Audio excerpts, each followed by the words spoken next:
সালামু আলাইকুম। সকলকে স্বাগত জানাচ্ছি উদ্ভাসের অনন্য আয়োজন উইকলি জিকে হাইলাইটসে। সাম্প্রতিক সময়ে ঘটে যাওয়া জাতীয় ও আন্তর্জাতিক ঘটনাবলী নিয়ে আজকে এই অনুষ্ঠানে আপনাদের সাথে আছি। আমি মোহাম্মদ আসিফুর রহমান। এই অনুষ্ঠানে অতিথি হিসেবে আমাদের সাথে আছেন আমি জাহিদুল ইসলাম নাহিদ। আমি পড়াশোনা করেছি ঢাকা বিশ্ববিদ্যালয় থেকে। সর্বশেষ 43তম বিসিএসে আমি বিসিএস ট্যাক্সেশন ক্যাডারে রিকমেন্ডেড। অনেক ধন্যবাদ আজকের এই প্রোগ্রামে আমাকে আমন্ত্রণ জানানোর জন্য। আমাদেরকে সময় দেওয়ার জন্য আপনাকেও ধন্যবাদ ভাইয়া। আমরা কালক্ষেপণ না করে শুরুতেই জাতীয় বিষয়াবলীর দিকে নজর দেই। প্রথমেই আমরা দেখি ভাইয়া একটি গুরুত্বপূর্ণ ঘটনা, বাংলাদেশ ভারত সীমান্তে হত্যাকাণ্ড। এই বিষয়টি সম্পর্কে ভাইয়া যদি আমাদেরকে কিছু বলতেন এবং এটা কত গুরুত্বপূর্ণ। অনেক ধন্যবাদ। প্রথমেই যেটা বলতে চাই যে আসলে খুবই দুর্ভাগ্যজনক।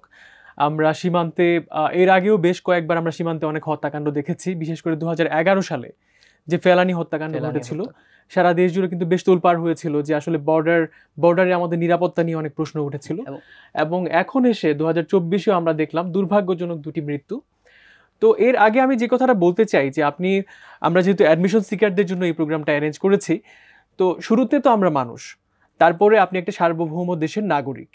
তো সেই পয়েন্ট অফ ভিউ থেকে যদি আমরা আলোচনাটা এগিয়ে নিয়ে যাই, এখানে যেহেতু সীমান্ত শব্দটা এসেছে এবং আপনারা অ্যাডমিশন সিকার বা ভর্তি ইচ্ছুক, তো তাদের জন্য বলবো যে সীমান্ত সংক্রান্ত যেই তথ্যগুলো আছে সেগুলোতে একটু মনোযোগ দিতে হবে। একটু যদি পিন পয়েন্ট করে দিতেন। যদি আমরা একটু পিন পয়েন্ট যদি করতে চাই, সেক্ষেত্রে বলবো যে আসলে আমাদের সীমান্তবর্তী ভারতের সঙ্গে আমরা আসলে ঠিক কতগুলো জেলা সীমান্ত শেয়ার করছে।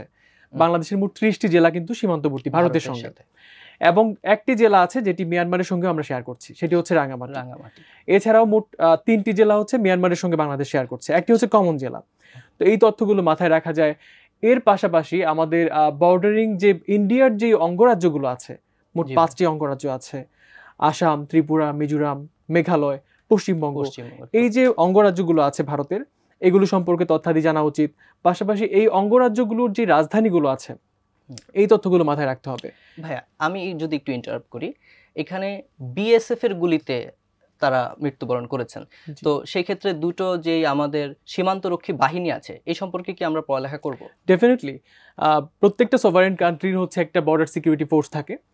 ভারতের ক্ষেত্রে যেটা বিএসএফ, বর্ডার সিকিউরিটি ফোর্স, এবং বাংলাদেশের ক্ষেত্রে হচ্ছে বিজিবি, হ্যাঁ, বর্ডার গার্ড বাংলাদেশ। তো এই দুটো সীমান্তরক্ষী বাহিনী মূলত হচ্ছে সীমান্ত রক্ষার জন্য কাজ করে থাকে। তো এই ইলাবোরেশনটা জানাটা খুব ইম্পর্টেন্ট। পাশাপাশি বিজিবি কবে তার নামটা চেঞ্জ করে, এই তথ্যটা মাথায় রাখা যেতে পারে। পূর্ববর্তী নামটা কি ছিল, এর আগে নাম ছিল হচ্ছে বিডিআর।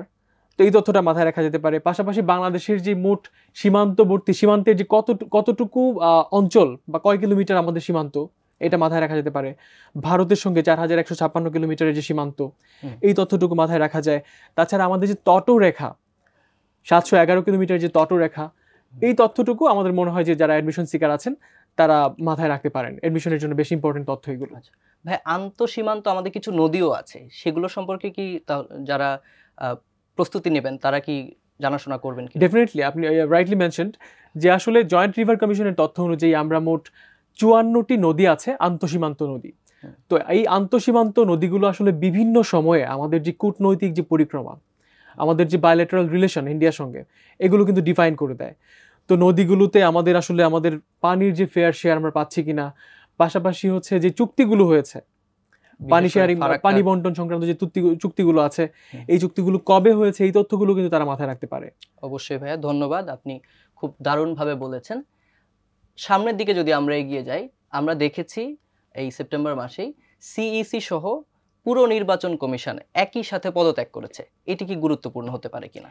অবশ্যই গুরুত্বপূর্ণ। এখানে একটি গণতান্ত্রিক দেশে যদি হচ্ছে আমরা জনগণের প্রতিনিধি নির্বাচন করতে চাই, সেক্ষেত্রে সবচেয়ে গুরুত্বপূর্ণ ভূমিকা রাখে হচ্ছে ইলেকশন কমিশন। তো ইলেকশন কমিশনের যে এই রোলটা, এই ভূমিকাটা আমরা হচ্ছে একদম স্বাধীনতার শুরুতে দেখেছি, তারপরে বিভিন্ন সময়ে এসে এটা প্রশ্নবিদ্ধ হয়েছে। যদি আমরা সংবিধানের পয়েন্ট অফ ভিউ থেকে আলোচনা করি, তো আমাদের গণপ্রজাতন্ত্রী বাংলাদেশের সংবিধানের যেই অনুচ্ছেদগুলো আছে, 118তে নির্বাচন কমিশনের প্রতিষ্ঠা নিয়ে কথা বলা হয়েছে। এর পরবর্তীতে 119 নম্বর যে অনুচ্ছেদটি আছে, সেই অনুচ্ছেদটিতে আসলে প্রধান নির্বাচন কমিশনার তার যে দায়িত্বগুলো আছে সেগুলো নিয়েও কিন্তু কথা বলা আছে। এখানে একটু ইন্টারফেয়ার করি ভাইয়া, আমার মনে হয় যারা ভর্তি পরীক্ষার্থী তারা এখন এই জিনিসগুলো খুব গুরুত্ব দিয়ে পড়া উচিত, কারণ আমাদের সংবিধান সংশোধন নিয়ে আলোচনা হচ্ছে, অর্থাৎ সংবিধান কিন্তু এখানে গুরুত্বপূর্ণ হয়ে উঠতে পারে, এবং নির্বাচন কমিশন সংবিধানের কত নম্বর অনুচ্ছেদে আছে সেটি আমরা ভালোভাবেই দেখতে হবে। অবশ্যই এর পাশাপাশি আমি যদি একটু অ্যাড করি আপনাদের সঙ্গে, যে প্রথম কবে নির্বাচন কমিশন গঠিত হয়, 1972 সালে। 72 সালে। তো এই তথ্যটুকু মাথায় রাখা যায়। পাশাপাশি প্রধান নির্বাচন কমিশনার যিনি আছেন তাকে কে নিয়োগ দেয়? তাকে কিন্তু নিয়োগ প্রদান করেন রাষ্ট্রপতি। তো আমাদের নির্বাচন কমিশন সংক্রান্ত যে অনুচ্ছেদগুলো আছে এগুলো বরাবরই আসলে ভর্তিচ্ছু যারা আছেন তাদের জন্য বেশ ইম্পর্টেন্ট প্রশ্ন। এর পাশাপাশি প্রশ্ন এখানে আপনাকে আমি ভাই করতে চাই, এগুলো গুরুত্বপূর্ণ হতে পারে। আমাদের নির্বাচন কমিশনের মেয়াদ কত বছর, কতজন মানুষ সেখানে থাকেন, এবং প্রথম নির্বাচন কমিশনার কে ছিলেন? আচ্ছা, খুবই ইম্পর্টেন্ট প্রশ্ন। তো এক্ষেত্রে নির্বাচন কমিশনার, প্রধান নির্বাচন কমিশনার সহ মোট নির্বাচন কমিশনার থাকেন 5 জন। আচ্ছা, হ্যাঁ, আপনি যদি আরো জানতে চান সেক্ষেত্রে বিগত 2022 সালে একটা আইন হয়েছিল, আচ্ছা, প্রধান নির্বাচন কমিশনার এবং অন্যান্য নির্বাচন কমিশনার নিয়োগ আইন। আচ্ছা, ঠিক আছে। তো সেখানে গিয়ে আসলে তাদের কি কি কোয়ালিফিকেশন থাকতে হবে, কি কি এক্সপিরিয়েন্সেস থাকতে হবে, এগুলো আসলে অ্যাডমিশন সিকারদের জন্য ইম্পর্টেন্ট না। বাট আপনি যেই তথ্যগুলো জানতে চেয়েছেন, যে 5 জন মেম্বার থাকেন, ইলেকশন কমিশনার থাকেন, তাদের মেয়াদ থাকে 5 বছর, এই তথ্যগুলো জানা যায়। এবং প্রথম যে নির্বাচন কমিশনার ছিলেন বিচারপতি মোহাম্মদ ইদ্রিস আলী, এই তথ্যগুলো আমার মনে হয় বেশ ইম্পর্টেন্ট। ধন্যবাদ ভাইয়া। আমরা আশা করি যারা এই অনুষ্ঠানটি দেখছেন তারা এগুলো লিখে রাখবেন। আমরা যদি সামনের দিকে এগিয়ে যাই, আমরা আমাদের মুদ্রাস্ফীতিতে এক ধরনের হ্রাস দেখতে পেয়েছি, এবং গত 13 বছরের মধ্যে সর্বোচ্চ হ্রাস আমরা বলতে পারি অগাস্ট মাসে ঘটেছে। তো মুদ্রাস্ফীতি সম্পর্কে আসলে আমাদের কি জানা প্রয়োজন? তো ইনফ্লেশন নিয়ে কথা বলার আগে আপনি যে তথ্যটা দিয়েছেন, বেশ প্রমিজিং একটা সিনারিও বাংলাদেশ এখন দেখতে পাচ্ছি, যে ইনফ্লেশন যেহেতু কমছে, পাশাপাশি আসলে ফুড ইনফ্লেশনও একটা ফ্যাক্ট। তো এর আগে আমরা যদি একটু বোঝার চেষ্টা করি যে আসলে মুদ্রাস্ফীতি বিষয়টা কি। যখন কোনো বাজারে অ্যাকচুয়ালি আপনার চাহিদার তুলনায় পণ্যের যোগান অনেক কম থাকে, তখন আপনাকে অনেক বেশি অর্থ দিয়ে কম পরিমাণ পণ্য আপনি ক্রয় করার সক্ষমতা রাখেন। এই যে সিনারিওটা বা প্রেক্ষাপটটা, এটাকেই আমরা বলছি আসলে ইনফ্লেশন। তো ইনফ্লেশনের বেশ কয়েকটা টাইপ আছে। ক্রিপিং ইনফ্লেশন, যেটা আমরা বলছি যে উইদিন 3% একটা অর্থ বছরে যদি ইনফ্লেশন হয়, সেটাকে আমরা বলছি ক্রিপিং। তারপরে থাকে ওয়াকিং ইনফ্লেশন, উইদিন 10%-এর মধ্যে যখন একটা বছরে গিয়ে ইনফ্লেশনটা থাকে, সেটাকে আমরা বলছি ওয়াকিং। এরপরে 10%-এর বেশি একটা বছরে যদি ইনফ্লেশন হয়, তখন সেটাকে আমরা বলছি গ্যালোপিং ইনফ্লেশন। তো সবশেষ যে ধাপটা, সেটাকে আমরা বলছি হাইপার ইনফ্লেশন, যেটা 50%-এর বেশি একটা বছরে গিয়ে দেখা যায়। তো এই ধরনের ইনফ্লেশনের প্রত্যেকটি টাইপ এবং কত পার্সেন্ট হলে কোনটাকে আমরা কোন ধরনের ইনফ্লেশন বলবো, এগুলো নট নেসেসারিলি যে আমি একজন সচেতন নাগরিক হিসেবে কিন্তু আমার এটা জানা প্রয়োজন। এবং অনেকগুলো থিওরিজও আছে। ইন্টারেস্টিং কিছু ফ্যাক্ট যদি বলি, যে ডাবল ডিজিট যখনই কোনো কান্ট্রিতে ইনফ্লেশন ক্রস করেছে, সেক্ষেত্রে সরকার কিন্তু নড়বড়ে হয়ে যায়। গভর্নমেন্ট ফলের মতো ইন্টারেস্টিং ফ্যাক্ট কিন্তু আমরা এক্স্যাক্টলি এগুলো নিয়ে আলোচনার দাবি রাখে, শুধুমাত্র অ্যাডমিশন সিকার না, সবাই অ্যাকচুয়ালি। এক্ষেত্রে অডিয়েন্সের জন্য আমাদের একটি প্রশ্ন, বাংলাদেশের বর্তমান যেই ইনফ্লেশনটি রয়েছে, ইনফ্লেশনের যে রেট রয়েছে, এটি কোন ধরনের ইনফ্লেশন হবে আমাদের এই আলোচনার ভিত্তিতে কমেন্ট বক্সে আমাদেরকে জানিয়ে দিবেন। ভাইয়া, আমরা যদি সামনের দিকে আগাই, আমরা দেখতে পাচ্ছি যে একটি গুরুত্বপূর্ণ সিদ্ধান্ত হয়েছে। সুপার শপে পলিথিন বা প্লাস্টিক ব্যাগ ব্যবহারকে নিষিদ্ধ করা হয়েছে। সো এই যে নীতিগত সিদ্ধান্তটি হয়েছে, এই ক্ষেত্রে কোন বিষয়গুলি গুরুত্বপূর্ণ, বা এটাকে আপনি কিভাবে দেখছেন? এক্ষেত্রে আমি বলবো যে আসলে বাংলাদেশ যে খুব পজিটিভ ওয়েতেই যে অ্যাপ্রোচ করছে, খুব প্রমিজিং যে একটা ফিউচার আমরা দেখতে পাচ্ছি, আমি এটাকে ওইরকম একটা সাইন হিসেবেই দেখব।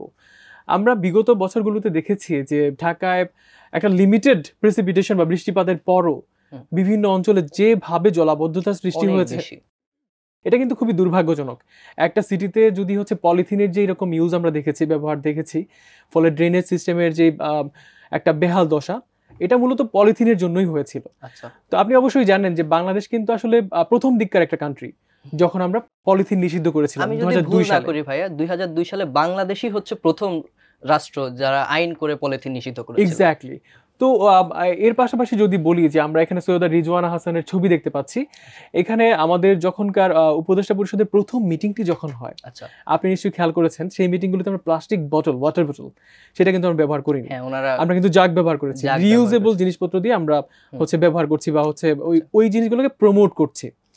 তো আমি অবশ্যই বলবো যে খুব প্রশংসনীয় একটা উদ্যোগ, এবং এই প্লাস্টিক সংক্রান্ত ইস্যু বা পরিবেশ সংক্রান্ত যে ইস্যুগুলো আছে এগুলো কিন্তু আমাদের আসলে বেশ জানাশোনার প্রয়োজন রয়েছে। এর পাশাপাশি আমি স্লাইডে দেখতে পাচ্ছি মুবারক আহমেদ খানের ছবিও, আমি নিশ্চিত আপনি হয়তো এই প্রসঙ্গেও আলোচনা করতে চাইবেন। হ্যাঁ, স্যারের ছবি এখানে রয়েছে, স্যার সোনালী ব্যাগ আবিষ্কার করেছেন। আচ্ছা, সেক্ষেত্রে সোনালী যে পাটের ব্যাগটার কথা আমরা সবাই জানি যে হচ্ছে প্লাস্টিক বা পলিথিন ব্যাগের একটা চমৎকার বিকল্প কিন্তু হতে পারে সোনালী ব্যাগ।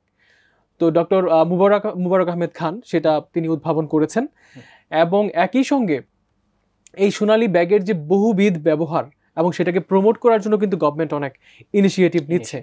তো এখন প্রশ্ন হতেই পারে যে হচ্ছে সোনালী ব্যাগের উদ্ভাবককে, একই সঙ্গে জুটিন সম্পর্কে নিশ্চয়ই জানে যে টিনের বিকল্প। তারপর যদি একটু এক্সপ্লেইন করতেন ভাইয়া। এটা হচ্ছে টিন নরমালি যেই উপাদানগুলো ব্যবহার করে প্রস্তুত করা হয়ে থাকে এর চমৎকার বিকল্প হতে পারে জুটিন। তো সেই জুটিন নিয়ে প্রশ্ন হতে পারে এটার উদ্ভাবককে। একই সঙ্গে হচ্ছে পাটের যে জিনোম সিকোয়েন্সিং এটা কে করেন এই সংক্রান্ত প্রশ্ন কিন্তু আসতে পারে। পাটের জিনোম সিকোয়েন্সিংটা কে করেছেন ভাইয়া?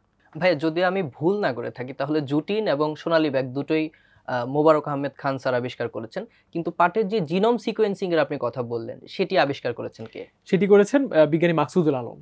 তো এই তথ্যটুকু আসলে মাথায় রাখা যেতে পারে, কারণ পাটের জীবন রহস্য উন্মোচন করার মাধ্যমে ফিউচার রিসার্চের যে পটেনশিয়ালিটি সেটাও কিন্তু অনেক বেড়েছে। তো পাটের যে বহুবিধ ব্যবহার হচ্ছে, অনেক ইস্যুস হচ্ছে, নতুন নতুন প্রজাতি উদ্ভাবনের সুযোগ তৈরি হতে পারে। তো এই পয়েন্ট অফ ভিউ থেকে আসলে এই এবং পরিবেশ সংক্রান্ত যে কনসার্নগুলো আমরা দেখতে পাচ্ছি এই সার্বিক বিষয়গুলো বিবেচনায় এনে এই যে প্রমিনেন্ট পার্সোনালিটি যাদেরকে আমরা দেখতে পাচ্ছি এবং পলিথিন সংক্রান্ত যে আইন আমরা যেটা নিয়ে কথা বললাম যে পলিথিন নিষিদ্ধ 2002 সালে করা হয়, তো এই তথ্যগুলো আমার মনে হয় মাথায় রাখা যেতে পারে। একই সাথে এখানে আমরা সৈয়দা রেজওয়ানা হাসান সম্পর্কেও দেখতে পাচ্ছি ভাইয়া। উনি বাংলাদেশের যে পরিবেশ আইনবিদ সমিতি সেটির প্রধান নির্বাহী হিসেবে ভূমিকা পালন করেছেন এবং উনি বিশ্বে বেশ কিছু বড় আন্তর্জাতিক পুরস্কার পেয়েছেন। সেই সম্পর্কে কি আমাদের জেনে রাখা প্রয়োজন কিনা? অবশ্যই। অন্তর্বর্তীকালীন সরকার গঠিত হবার পর যাদেরকে আমরা উপদেষ্টা মণ্ডলীর বা উপদেষ্টা পরিষদে দেখেছি তাদের মধ্যে one of the prominent personalities হচ্ছেন সৈয়দা রিজওয়ানা হাসান। তো এখানে যদি মোস্ট ইম্পর্টেন্টলি যে কথাটা বলতে চাই যে সৈয়দা রিজওয়ানা হাসান শুধুমাত্র বেলা বা বাংলাদেশ এনভায়রনমেন্টাল লয়ার্স অ্যাসোসিয়েশনের যে এক্সিকিউটিভ ডিরেক্টর শুধু তাই না, একই সঙ্গে তিনি কিন্তু গ্লোবাল স্ফিয়ারে পরিবেশ আইন নিয়ে বা পরিবেশ সংক্রান্ত যে কনসার্নগুলো আছে এগুলো নিয়ে বেশ প্রমিনেন্ট একটা ভয়েস উনি। তো এই জন্য তার ব্যক্তি জীবন মানে তার পড়াশোনা, তারপরে তার পাওয়া যে অ্যাওয়ার্ডগুলো আছে, তিনি কিন্তু রেমন ম্যাগসেসে অ্যাওয়ার্ডটাও পেয়েছেন। আচ্ছা, যেটা দক্ষিণ এশিয়ার নোবেল হিসেবে পরিচিত। এক্স্যাক্টলি। তো এই তথ্যগুলো আমার মনে হয় মাথায় রাখা যেতে পারে। একই সঙ্গে আমার মনে হয় শুধুমাত্র এই পয়েন্ট অফ ভিউ থেকে না, যারা আসলে পরিবেশ নিয়ে কাজ করছেন বা কোন কোন এজেন্সি কাজ করছে এইভাবে যদি আমরা চিন্তা করি তাহলে এই তথ্যগুলো আসলে মাথায় রাখা আমাদের প্রয়োজন। আচ্ছা, অসাধারণভাবে বলেছেন ভাই। আমরা একটু সামনের দিকে এগিয়ে যাই। আমরা দেখছি যে আমাদের যে জিএসপি সুবিধা সেটি ফিরিয়ে দেওয়ার ব্যাপারে যুক্তরাষ্ট্রের ইতিবাচক মনোভাব আমরা লক্ষ্য করতে পেরেছি। বাণিজ্য উপদেষ্টা এই কথাটি বলেছেন। তো জিএসপি সুবিধা সম্পর্কে কি আমরা জেনে রাখতে পারি কিনা? অবশ্যই। জিএসপি সুবিধা নিয়ে কথা বলার আগে আমাদেরকে একটু পেছনে ফিরে যেতে হবে। জিএসপি সুবিধাটা বাংলাদেশে আসলে বাতিল হয় 2013 সালে। আচ্ছা। এবং আন্ডারলাইং রিজন হিসেবে আমরা যেটা জানি যে আমরা নিশ্চয়ই দেখেছি তাজরিন ফ্যাশনসে যে ভয়াবহ আগুন হয়েছিল এবং রানা প্লাজার যে ধস, হ্যাঁ, এই দুটো রিজনে তখন হচ্ছে যেহেতু ইউএসএ আমাদেরকে এই যে যদি জিএসপি নিয়ে কথা বলার আগে আসলে যদি জিএসপির ইলাবোরেশনটা আমরা বলি, জেনারেলাইজড সিস্টেম অফ প্রেফারেন্স, এটা মূলত একটা অগ্রাধিকারমূলক সুবিধা। তো আরএমজি বা রেডিমেড গার্মেন্টস প্রডিউস করে যে কান্ট্রিগুলো আছে এই কান্ট্রিগুলোর মধ্যে মোটামুটি ডেভেলপিং কান্ট্রি বা kind of under develop country যারা ছিল তাদেরকে মোটা দাগে এই সুবিধাটা দেওয়া হতো। তো পরবর্তীতে দেখা গেল যে বাংলাদেশে যে দুটো ইনসিডেন্ট ঘটে এটাকে তারা এভাবে রিফ্লেক্ট করেছে যে হচ্ছে বাংলাদেশের লেবার রাইটস প্রপারলি মেনটেন হচ্ছে না বা হচ্ছে লেবাররা যথাযথ যে একটা ওয়ার্কিং এনভায়রনমেন্ট এনশিওর করা প্রয়োজন সেটা এনশিওর হচ্ছিল না। এই রকম বিষয় বিবেচনায় নিয়ে তারা মূলত ক্যান্সেলটা করেছিল। তো এখন যেহেতু হচ্ছে নতুন উপদেষ্টা পরিষদ এসেছে, আমাদের লেবার রাইটস সিনারিও থেকে শুরু করে ওয়ার্কিং এনভায়রনমেন্টের সিনারিওতে আমরা যদি একটা প্যারাডাইম শিফট দেখাতে পারি, তো এমন হতেই পারে যে আমরা হচ্ছে ইউএসএতে জিএসপি সুবিধা আবার ফিরে পেতে পারি। তো প্রাসঙ্গিকভাবে এখানে আরেকটা বিষয় অ্যাড করতে চাই আমি আপনার সঙ্গে, সেটা হচ্ছে জিএসপি প্লাস। আচ্ছা, হ্যাঁ, এইটাও কিন্তু একটা সুবিধা। জিএসপি প্লাস সুবিধাটা ইউরোপিয়ান ইউনিয়নে আসলে আমরা এক্সপেক্ট করছি, এটা নিয়েও কিন্তু অনেক আলোচনা ইতিমধ্যে হয়েছে এবং ইন ফিউচারেও হবে। তো এই সবগুলো বিষয় নিয়ে আসলে যারা ভর্তিচ্ছু আছেন বা যারা শুনছেন তাদের আসলে জানা প্রয়োজন যে আসলে আমাদের সিটিজেন অ্যাওয়ারনেস বা হচ্ছে লেবার রাইট সংক্রান্ত ইস্যুতে যারা কাজ করছেন তারা যদি আরো ইফেক্টিভলি কাজ করতে পারেন, আমার মনে হয় আমাদের ফরেন কারেন্সি বা ফরেন রিজার্ভে একটা মোটা অঙ্ক আসে এক্সপোর্ট করার মাধ্যমে, আরএমজি প্রোডাক্টের মাধ্যমে। তো সেই জায়গাটা আমরা যদি কাজ করতে পারি পজিটিভ কিছু পাবো। ধন্যবাদ ভাইয়া। আমরা একটু সামনের দিকে যদি দেখি, আমরা আন্তর্জাতিক অপরাধ ট্রাইব্যুনালে নতুন একজন প্রধান পেয়েছি। সুপ্রিম কোর্টের আইনজীবী তাজুল ইসলাম, তিনি আন্তর্জাতিক অপরাধ ট্রাইব্যুনালের প্রধান হিসেবে নিযুক্ত হয়েছেন। এই ব্যাপারে আমাদের কি জানা প্রয়োজন? ওয়েল, ভেরি রিসেন্টলি আবার হচ্ছে আমরা 1971 সালে যে গৌরবময় আমাদের মুক্তির বা স্বাধীনতার যেই যুদ্ধ হয়েছে, এরপরে যে আমরা স্বাধীনতা অর্জন করেছি, ঠিক ওই সময়টায় অনেক মানবাধিকার লঙ্ঘন হয়েছে। তো সেই লঙ্ঘিত সেগুলোর বিচার প্রক্রিয়ায় নিয়ে আসার জন্যই আসলে 1973-তে আন্তর্জাতিক অপরাধ ট্রাইব্যুনাল আইন হয়। আচ্ছা। তো এখনকার সময়ে এসেও এটা আরো বেশি প্রাসঙ্গিক, কারণ আমরা বিগত বছরগুলোতে দেখেছি এবং এখন রিসেন্টলি আরো বেশি আলোচনা এসছে ওই আন্তর্জাতিক অপরাধ ট্রাইব্যুনালের যে বিভিন্ন রায়গুলো ছিল এগুলো নিয়ে ইন্টারন্যাশনাল অনেক বডি অনেক প্রশ্ন করেছে। তো আমার মনে হয় এই সময়টাতে এসে ওই আন্তর্জাতিক অপরাধ ট্রাইব্যুনাল অ্যাক্ট বা আইন যেটা ছিল 1973-এর, এটা নিয়ে কিছুটা জানা প্রয়োজন এবং একই সঙ্গে যে রায়গুলো বাস্তবায়িত হয়েছে সেই রায়গুলো সম্পর্কে জানাটা কিছুটা হলেও প্রয়োজন। একই সাথে মনে হয় এখানকার যে ট্রানজিশন গুলো আছে ভাইয়া, সেগুলো আমরা দেখে রাখতে পারি। 1973-এর পরে আমরা 2009-এ দেখেছি যে কিছু সংশোধনী এসেছে এবং বর্তমানে কিছু সংশোধনী কথা বলা হচ্ছে যেন জুলাই গণহত্যার বিচারটা ঠিকমতো করা যায়, আমি যদি ভুল না করে থাকি। এক্স্যাক্টলি। সো আমরা 2024-এ এসেও যে হচ্ছে ছাত্র জনতার যে বিশাল অভ্যুত্থান দেখেছি, এর মধ্যে দিয়ে আসলে নতুন একটা অন্তর্বর্তীকালীন সরকার গঠিত হয়েছে। তো এর মাঝখানেও কিন্তু অনেকগুলো মানবতা বিরোধী অপরাধ সংঘটিত হয়েছে। বিশেষ করে আমাদের রাষ্ট্রীয় যে ফোর্সেসগুলোর বিরুদ্ধে অভিযোগ আছে, পুলিশের বিরুদ্ধে বিশেষ করে, তো যে অভিযোগগুলো আছে এগুলো অবশ্যই একটা রাষ্ট্রীয় কাঠামো বা রাষ্ট্রের যে অঙ্গগুলো আছে সেগুলোকে অ্যাক্টিভেট করে তারপরেই বিচারিক প্রক্রিয়ার আওতার মধ্যে আনা প্রয়োজন। সেক্ষেত্রে একটা বড় প্ল্যাটফর্ম হচ্ছে আন্তর্জাতিক অপরাধ ট্রাইব্যুনাল, যাতে হচ্ছে একটা ফেয়ার ট্রায়ালের মধ্যে দিয়ে যায়। এই জন্য এটা ইন্টারন্যাশনাল ট্রাইব্যুনাল। তো এগুলো আমার মনে হয় বেশ প্রাসঙ্গিক এই সময়টায়। ধন্যবাদ ভাইয়া। যদি আমরা সামনের দিকে এগিয়ে যাই ভাইয়া, আমরা দেখেছি সাম্প্রতিক সময়ে একটা নতুন প্ল্যাটফর্ম তৈরি হয়েছে যেটির নাম হচ্ছে জাতীয় নাগরিক কমিটি। এই সম্পর্কে আমাদের কি জানা প্রয়োজন? আচ্ছা, এই বিপ্লবের পরপরই আসলে রাষ্ট্র কাঠামো সংস্কার নিয়ে কিন্তু অনেক আলোচনা হচ্ছে। অবশ্যই যে আমরা ফ্যাসিবাদী সরকার চাই না, আমরা চেয়েছি কিছু সংস্কার। আমরা যেই জায়গাগুলোতে আসলে সংস্কারটা চাচ্ছি বা বিপ্লবের যে স্পিরিটটা ছিল, চেতনাটা ছিল, সেটাকে তো একটা অর্গানাইজড ওয়েতে ধারণ করতে হবে। ধারণ করে প্রেশার গ্রুপ হিসেবে অন্তর্বর্তীকালীন এখন সরকার আছে, পরবর্তীতে হয়তো একটা নির্বাচিত সরকার আসবে, তাদেরকে প্রেশার ক্রিয়েট করে আমরা যে আমাদের যে চাহিদাটা ছিল সেটা বাস্তবায়ন করার একটা প্ল্যাটফর্ম বলতে পারেন যে জাতীয় নাগরিক কমিটি। তো এটা আমার মনে হয় যে হচ্ছে ওদের যে আত্মপ্রকাশের যে ব্যানার দেখতে পাচ্ছি এখানে, তো বেশ ইম্পর্টেন্ট একটা ইস্যু। তাদের 55 সদস্যের কমিটি ছিল। আচ্ছা, এইখানে আমরা সদস্য সচিব আক্তার হোসেনকে দেখতে পাচ্ছি এবং হচ্ছে সামান্তা শারমিন, তিনিও খুব সম্ভবত একটা পদে আছেন।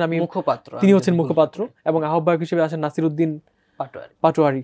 তো এই তথ্যগুলো আমার মনে হয় মাথায় রাখা যেতে পারে।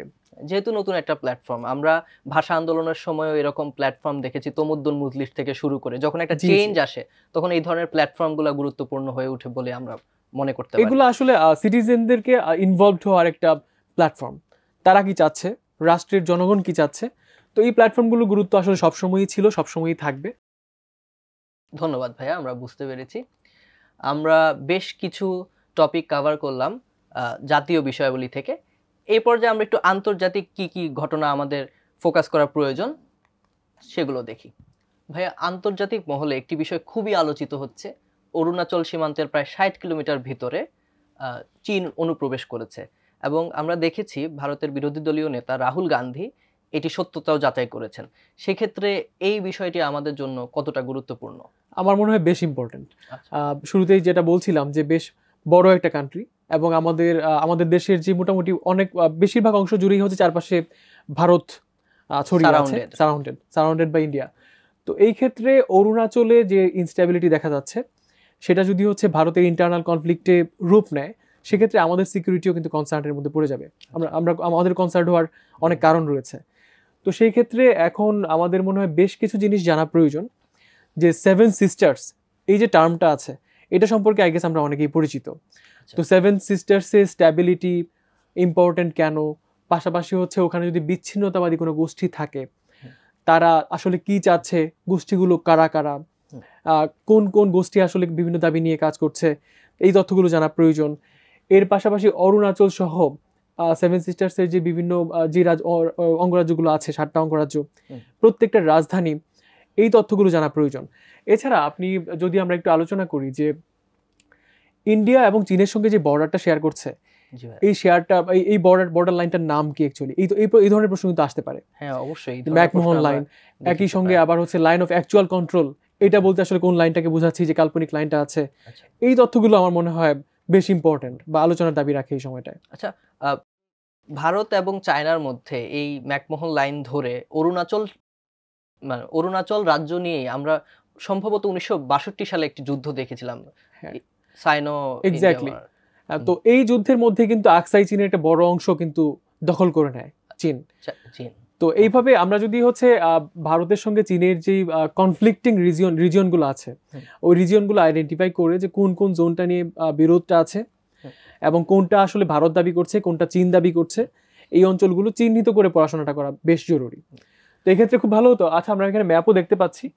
তো ওই যে চীনের পাশটাতে, ওই পাশটাতে আসলে ম্যাকমোহন লাইনের ওই পাশটাতে বেশ দ্বন্দ্ব আছে ভারত চীনের মধ্যে।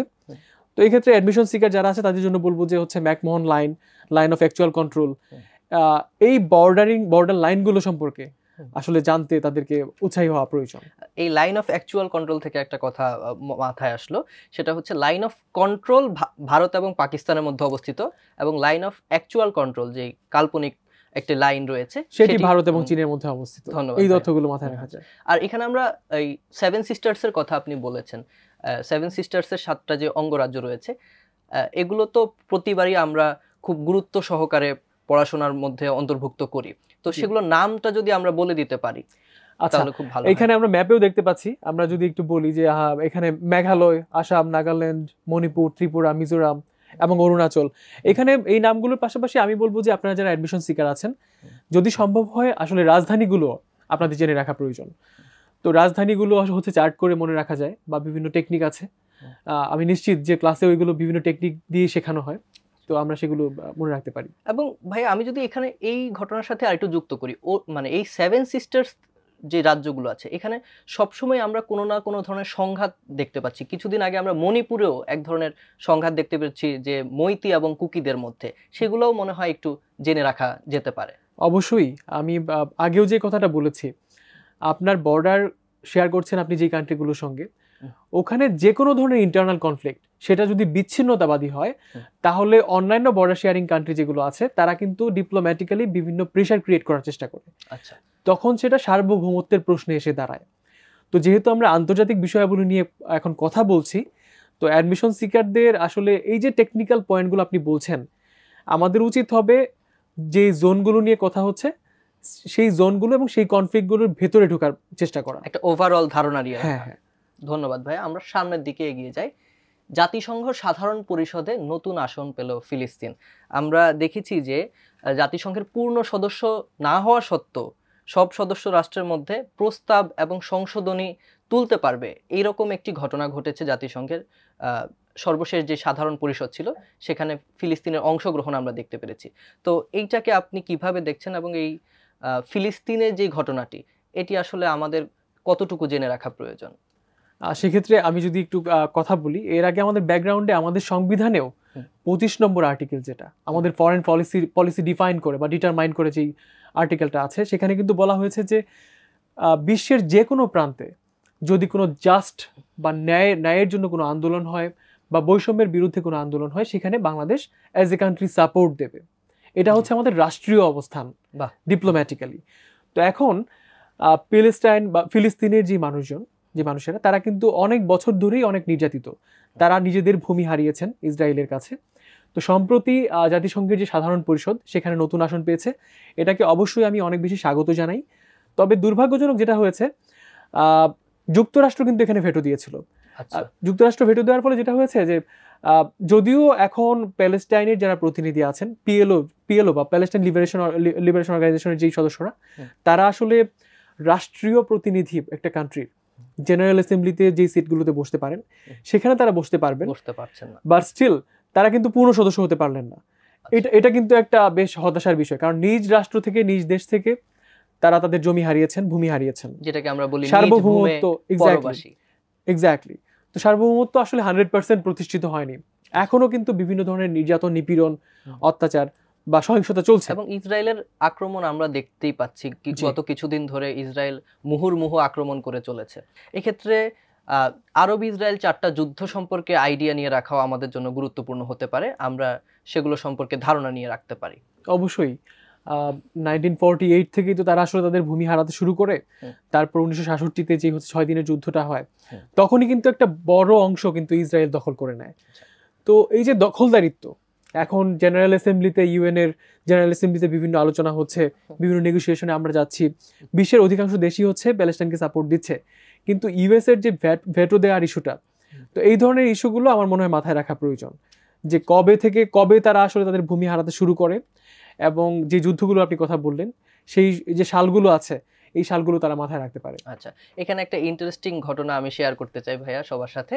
সেটি হচ্ছে যে 1967 সালের যে 6 দিনের যুদ্ধ হয়, সেই যুদ্ধে হারার পর মিশরের প্রেসিডেন্ট গামাল আবদেল নাসের এই যুদ্ধের শোক নিতে না পেরে তিনি হার্ট অ্যাটাক করে মারা গিয়েছেন, এবং এটা কিন্তু ইতিহাসের বইতে লেখা আছে। এবং এই ক্ষেত্রে যারা এখন পর্যন্ত অনুষ্ঠানটি দেখছেন, তাদের জন্য একটি প্রশ্ন আমি এখানে রাখতে চাই, কোন চুক্তির ভিত্তিতে ইসরায়েল প্রতিষ্ঠিত হয় সেটি অবশ্যই আমাদেরকে কমেন্টে জানিয়ে দেবেন। আমরা একটু সামনের দিকে আগাই ভাইয়া। আপনি প্রসঙ্গত একটি কথা বলেছেন যে যুক্তরাষ্ট্রের ভেটোর কারণেই আসলে ফিলিস্তিন যে সুবিধাটি পাওয়ার কথা ছিল সেটি পেতে পারলো না, এবং যুক্তরাষ্ট্র, আমরা নভেম্বর মাসে সামনে নির্বাচন রয়েছে, সেটি নিয়ে একটি রমরমা অবস্থা দেখতে পাচ্ছি। তো সেটি নিয়ে যদি আপনি কিছু বলতেন, নির্বাচন নিয়ে মূলত। ওয়েল, যদি একটু প্রাসঙ্গিকভাবে বলি যে যুক্তরাষ্ট্রের মতো একটি বিশ্বের প্রতাপশালী দেশ, সেই দেশের নির্বাচন প্রক্রিয়া বা সেই দেশটির কারা আসলে ক্ষমতায় আসছে, এটা গ্লোবাল স্ফিয়ারে অনেক পলিসিতে কিন্তু একটা ইম্প্যাক্ট ফেলে, খুবই গুরুত্বপূর্ণ। ঠিক আছে? সেই দৃষ্টিভঙ্গি বা সেই প্রেক্ষাপট থেকে আমার কাছে মনে হয় যে বৈশ্বিকভাবেই সারা বিশ্বের মানুষ কিন্তু তাকিয়ে থাকে যে ইউএস এর ইলেকশনে আসলে কি হচ্ছে, কারা আসছে, রিপাবলিকানরা আসছে নাকি ডেমোক্রেটরা আসছে। তো আপনি যে প্রশ্নটা করেছেন, যদি আমি প্রাসঙ্গিকভাবে এখানে অ্যাড করি, আমরা এখানে দুটো ছবি দেখতে পাচ্ছি। এখানে ডোনাল্ড ট্রাম্প আছেন, কমলা হ্যারিস আছেন এই পাশে। লাস্ট যেই প্রেসিডেন্ট ছিলেন জো বাইডেন, তিনি কিন্তু হচ্ছে সরে গেছেন বার্ধক্যজনিত কারণ দেখিয়ে। তো এই সময়টায় আসলে যে দুইটা পলিটিক্যাল পার্টি আসলে ইলেকশনে লড়ছে, ডেমোক্র্যাটস এবং হচ্ছে রিপাবলিকান, তাদের আসলে প্রতীকগুলো কি এটা তারা জেনে রাখতে পারে। যেমন রিপাবলিকানদের প্রতীক কি? রিপাবলিকানদের প্রতীক হচ্ছে হাতি, আর ডেমোক্রেটদের প্রতীক হচ্ছে গাধা। তো এই তথ্যগুলো মাথায় রাখা যায়। প্লাস ইউএস এর যে ইলেকট্রাল কলেজে মোট এখানে আসন সংখ্যা কতটি, এটা কিন্তু খুব ইম্পর্টেন্ট একটা প্রশ্ন। মোট 538টি আসন এখানে আছে। এর মধ্যে প্রেসিডেন্ট ইলেক্টেড হতে হলে 270টিরও বেশি ইলেকট্রাল কলেজ জিতে নিতে হয়। তো এই ধরনের তথ্যগুলো আসলে মাথায় রাখা প্রয়োজন। পাশাপাশি ক্যালিফোর্নিয়াতে যে সবচেয়ে বেশি সংখ্যক ইলেকট্রাল কলেজ ভোট আছে, এটাও কিন্তু আসলে মাথায় রাখার মতো একটা তথ্য। আচ্ছা, পরবর্তী বিষয় যেটি আমাদের সামনে এসেছে, আমরা দেখেছি ফ্রান্সের নতুন প্রধানমন্ত্রীর নাম ঘোষণা করেছেন প্রেসিডেন্ট ইমানুয়েল ম্যাক্রো। নতুন প্রধানমন্ত্রী হচ্ছেন মিশেল বার্নিয়ে। এই ক্ষেত্রে আমাদের কোন বিষয়গুলো জানা প্রয়োজন? এক্ষেত্রে আমি বলবো যে বিশ্বের যে সবচেয়ে ক্ষমতাশালী রাষ্ট্রগুলো, এই রাষ্ট্রগুলোতে রাজনৈতিক যে পট পরিবর্তন ঘটে, এটার দিকে কিন্তু আমাদের সুগভীর মনোযোগ থাকতে হবে। আচ্ছা, তো এখানে যে মিশেল বার্নিয়ের কথা আপনি বললেন, যে নতুন প্রধানমন্ত্রী তিনি হতে যাচ্ছেন, তার অ্যাকচুয়ালি রোলটা কি ছিল, পাশাপাশি আপনি এখানে কিন্তু মিশেল বার্নিয়ে নিয়ে যখন আমরা কথা বলছি, তখন কিন্তু প্রসঙ্গতই ব্রেক্সিট ইস্যুটা চলে আসে। তো ব্রেক্সিটেও কিন্তু তার একটা রোল ছিল। তো এই তথ্যগুলো আমাদের মাথায় রাখতে হবে। যদি মিশেল বার্নিয়ে নিয়ে বলি, যে ব্রেক্সিট ইস্যু মানে ইউকে বা ইউনাইটেড কিংডমের যে এক্সিট ইউরোপিয়ান ইউনিয়ন থেকে, এই যে প্রক্রিয়াটা ছিল, এই প্রক্রিয়ায় তিনি কিন্তু বেশ বড় একজন নেগোসিয়েটর ছিলেন। আচ্ছা, তো এখানে যেটা হয়েছে যে আপনি হয়তো প্রাসঙ্গিকভাবে জানতে চাইবেন যে আসলে ব্রেক্সিট ইস্যুটা কি। তো সেক্ষেত্রে যেটা বলতে পারি যে হচ্ছে ব্রেক্সিট হচ্ছে ইউরোপিয়ান ইউনিয়ন থেকে যে ওদের যে অভিবাসন প্রক্রিয়া আছে, ইমিগ্রেশন প্রসেস, এর মাঝখান থেকে ইউকের নাগরিক যারা আছেন, তারা একটা গণভোটের আয়োজন করেছে ওই দেশের সরকার, যে তারা আসলে থাকবে কিনা ইউরোপিয়ান ইউনিয়নে বা ওখান থেকে বের হয়ে যাবে কিনা। এই সিদ্ধান্ত নেওয়ার জায়গাটা, ওই জায়গাটায় বড় নেগোসিয়েটরের রোল প্লে করেছেন মিশেল বার্নিয়ে। এবং আমরা তো দেখেছি যে 2020 সালে হচ্ছে ইউকে বেরি হয়ে গেছে, ব্রিটেনের এক্সিট হয়েছে ইউরোপিয়ান ইউনিয়ন থেকে। তো প্রাসঙ্গিকভাবে আসলে মিশেল বার্নিয়ে আলোচনায় আসতে পারে। এবং আরেকটা গুরুত্বপূর্ণ এবং ওনার ব্যাপারে আরেকটা গুরুত্বপূর্ণ তথ্য দিয়ে রাখতে পারি, সেটা হচ্ছে যে ফ্রান্সের নতুন প্রজাতন্ত্র ঘোষণার পরে উনি সবচেয়ে বেশি প্রবীণ প্রধানমন্ত্রী হিসেবে খুব শপথ সম্ভবত নিয়েছেন। 73 বছর বয়স ওনার। হ্যাঁ, এখন। ওনার বয়স হচ্ছে 73 বছর। আচ্ছা। আমরা সামনের দিকে এগিয়ে গেলে দেখব ভাইয়া, ভিয়েতনামে টাইফুন আঘাত হেনেছে এবং গত 30 বছরের সবচেয়ে বিধ্বংসী যেই টাইফুন ভিয়েতনামের ইতিহাসে, সেটি আমরা দেখতে পেলাম কিছুদিন আগে। তো এইটা নিয়ে আমরা কি জানতে পারি? ওয়েল, একটু আগে আমরা পরিবেশ নিয়ে কথা বলেছি। হুম। তো এখন টাইফুন কিন্তু it's a type of cyclone. আচ্ছা এর আগে ইন্টারেস্টিং একটা ফ্যাক্ট আমি আপনাদেরকে জানিয়ে রাখি, সেটা হচ্ছে সাইক্লোনের কিন্তু zone wise, geographical location wise different নাম হয়। আচ্ছা। তো আমেরিকায় যেমন আমরা জানি ওটাকে বলা হয় হারিকেন। হুম। এখন আমাদের দক্ষিণ এশীয় যে অঞ্চলগুলো সেখানে সাইক্লোন, সেটার নাম হচ্ছে সাইক্লোন। হুম। অস্ট্রেলিয়াতে বলা হয় এটাকে উইলি। আচ্ছা। আর আমরা ভিয়েতনাম বা ফিলিপাইন ওই সব জায়গায় আমরা ওটাকে বলছি টাইফুন। টাইফুন। তো ভেরি রিসেন্টলি একটা বড় টাইফুন হয়েছে। তো সেটা নিয়ে আসলে প্রাসঙ্গিকভাবেই আমাদের জানা প্রয়োজন যে আসলে এই টাইফুনটার নাম কি ছিল, কবে এটা আঘাত হানে, এবং কত সংখ্যক মানুষ প্রাণ হারিয়েছেন, এবং কখন কোন থ্রেশহোল্ড লিমিট উইন্ড ফ্লোটা পার করলে সেটাকে আমরা কোন ধরনের টাইফুন বলবো। তো এই ধরনের তথ্যগুলো আসলে জানা প্রয়োজন। মূলত এইটা ছিল একটা সুপার 5 ক্যাটাগরির, সুপার টাইফুন 5 ক্যাটাগরির একটা টাইফুন। এক্স্যাক্টলি। এটা নামকরণ সম্পর্কে যদি একটু বলতেন ভাইয়া, যে ইয়াগি শব্দটা কোন ভাষার শব্দ এবং এটার মিনিংটা কি আসলে? তো টাইফুন ইয়াগি নিয়ে যদি আমরা বলি, যে একটা সাধারণ টাইফুনে সাধারণত হচ্ছে প্রতি ঘন্টায় বাতাসের বায়ু প্রবাহের মাত্রা থাকে 119 কিলোমিটার। হুম। তো টাইফুন ইয়াগি যেটা, এটা থ্রেশহোল্ড লিমিট ছিল উইন্ড স্পিডের দিক থেকে 240 কিলোমিটারের বেশি। তো আশঙ্কা করা হচ্ছে, আমি গতকালকে একটা রিপোর্ট দেখছিলাম, বিবিসি বলছিল যে 200-র অধিক মানুষ অলরেডি প্রাণ হারিয়েছেন, আরও বেশি সংখ্যক মানুষের মানে জীবনহানির শঙ্কা রয়েছে। তো এই তথ্যগুলো আমার কাছে মনে হয় মনে রাখাটা জরুরি। এর পাশাপাশি যেটা বললাম যে বিভিন্ন জোনে সাইক্লোন বা টাইফুন যে নামে আমরা ডাকি না কেন, কোন অঞ্চলে কোন নাম, এটা মনে রাখা যেতে পারে। এর পাশাপাশি একটা কান্ট্রি কিন্তু এখন সামনে চলে এসছে, ভিয়েতনাম, যে দেশটাতে আসলে ঘটনাটা ঘটেছে। তো ভিয়েতনাম সংক্রান্ত বেসিক্স আসলে সেই দেশের রাজধানী থেকে শুরু করে সেখানকার পলিটিক্যাল লিডার যারা ছিলেন প্রমিনেন্ট, তাদেরকে নিয়েও আসলে পড়াশোনা করা যেতে পারে। ও আচ্ছা, এর মাঝখানে আরেকটা তথ্য জানিয়ে রাখি, যে হচ্ছে যে শব্দটা ইয়াগি শব্দটা একটা জাপানিজ শব্দ, এর মানে হচ্ছে ছাগল। তো এর পাশাপাশি ইন্টারেস্টিং ফ্যাক্ট হচ্ছে কি, বিভিন্ন সময় আমরা বিভিন্ন সাইক্লোন দেখেছি। 2024-এ সবচেয়ে ভয়াবহ সাইক্লোন এই এশিয়া অঞ্চলে, এটা কিন্তু সাইক্লোন ইয়াগি। তো বিভিন্ন সময় সাইক্লোনের নামকরণ বা টাইফুনের নামকরণ নিয়েও অনেক কথা আছে, এবং সেগুলোর নামের অর্থটা কি, এটা কিন্তু বেশ ইম্পর্টেন্ট একটা ফ্যাক্ট। এইগুলো আমার মনে হয় জানা রাখাটা জরুরি। আপনার জ্ঞান গর্ভমূলক আলোচনার জন্য আপনাকে অসংখ্য ধন্যবাদ ভাইয়া। এরই মাধ্যমে আমাদের আজকের আলোচনা এখানেই সমাপ্ত হলো। আগামী সপ্তাহে এই অনুষ্ঠানে ঠিক একই সময়ে আমরা নতুন কোনো আলোচনা নিয়ে আপনাদের সামনে হাজির হব। সেই পর্যন্ত সবার জন্য শুভকামনা। সবাই ভালো থাকবেন। আল্লাহ হাফেজ।